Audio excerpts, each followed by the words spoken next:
Ayon sa pag-aaral na isinagawa ng Komisyon sa Wikang Filipino at Philippine Statistic Authority, 75% lamang ng populasyon sa ating bansa ang gumagamit ng wikang Filipino sa pagbasa, pagsulat at pagsasalita. Tumaas naman sa 47% ang bilang ng mga Pilipinong gumagamit ng wikang Ingles na nagpapakita ng kakayahan ng bawat Pilipino na mag-aral ng ibang wika. Ngunit kapansin-pansin ang 4% rito ng mga Pilipinong halos hindi na ginagamit ang wikang Pilipino.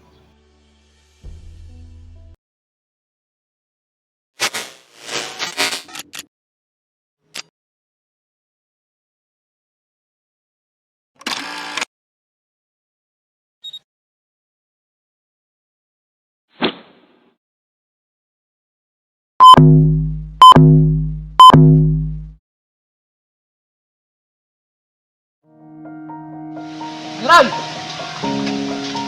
Nagahanda na ang mga Amerikano!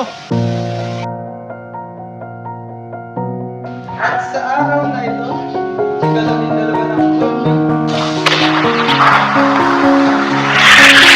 Ano kayo? Fuego! Atin itong ipagtatanggol hanggang sa kahuli-hulihang patak ng ating dugo.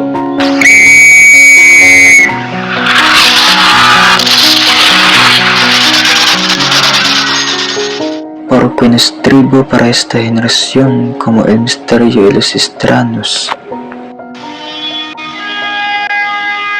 Mabuhay ang Pilipinas! Mabuhay!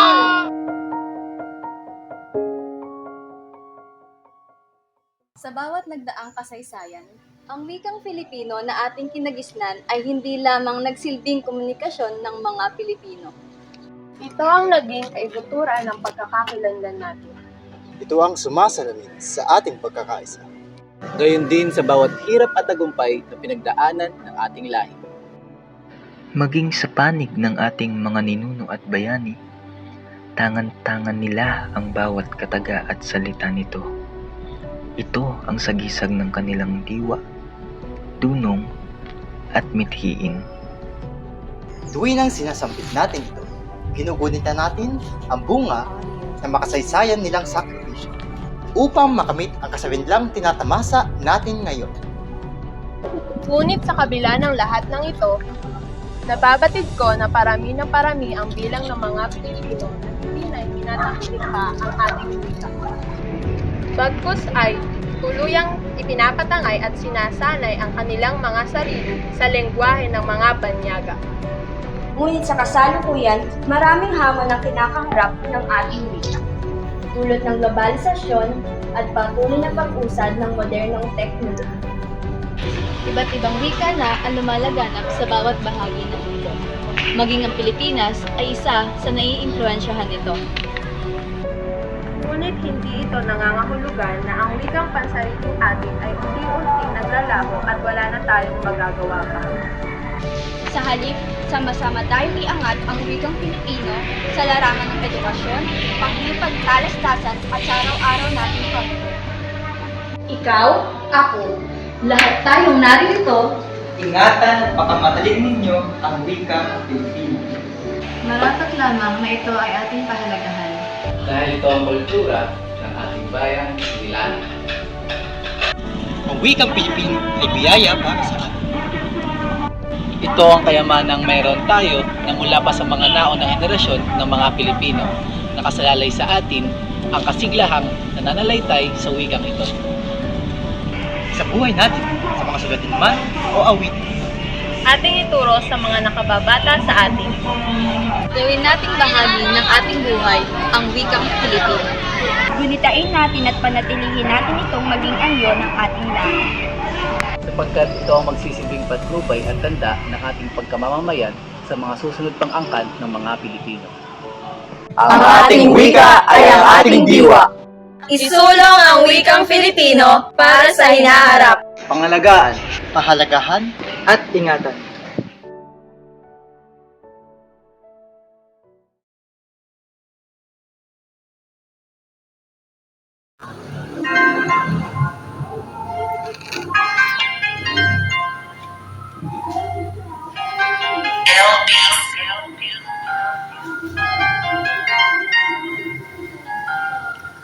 Wikang Pilipino lang ang sumasalamin sa ating tradisyon at matatanging kasi sayang tayo lang mayroong tungo sa pagkakaisa. Ito rin ang nagsisilbing tulad. Ito may mapabicolano, Ilocano, Maranao, Bisaya, alright. Well, ito may iba-iba kahit saan ka pumunta. Ganito lang ang wika Pilipino, mauunawaan ka nila.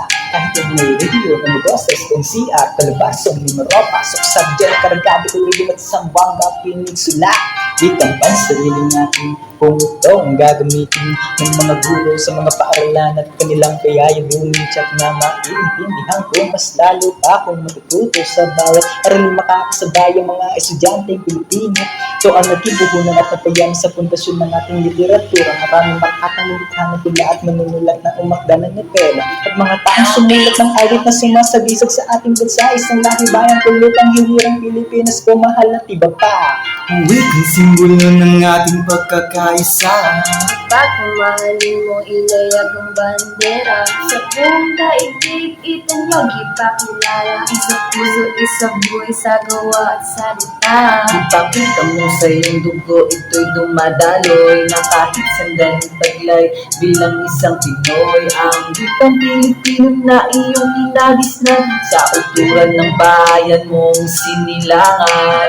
Lalagay na ako sa Cebuano, ibabahagi ko lang ang aking kwento kung saan natulo ng mga hindi lang basta paraan ng pagkikipag-usap ang mga Pilipino sa kahayag ni Lola. Kasama ko siya, ipinakita niya sa akin kung gano'ng kahalaga. Kung ikaw pa naman sa akin, nabuhan at tiwala sa pagkikasalamuha. Naging relasyon na bawat iba na yung relasyon, natanawid na tabuhin sa mga henerasyon. Ito ang nabigay sa akin ng determinasyon. Nagbigay ang tulong akin ng instruction sa paggamit ng pangarap ng larawang bulit ng lupa. Yakap po sa akin at bayan sa manakon, marunong ng bulang susi sa paggamit sa mga pagkakataon ng para sa binibigas ng puso ko at ilusyon.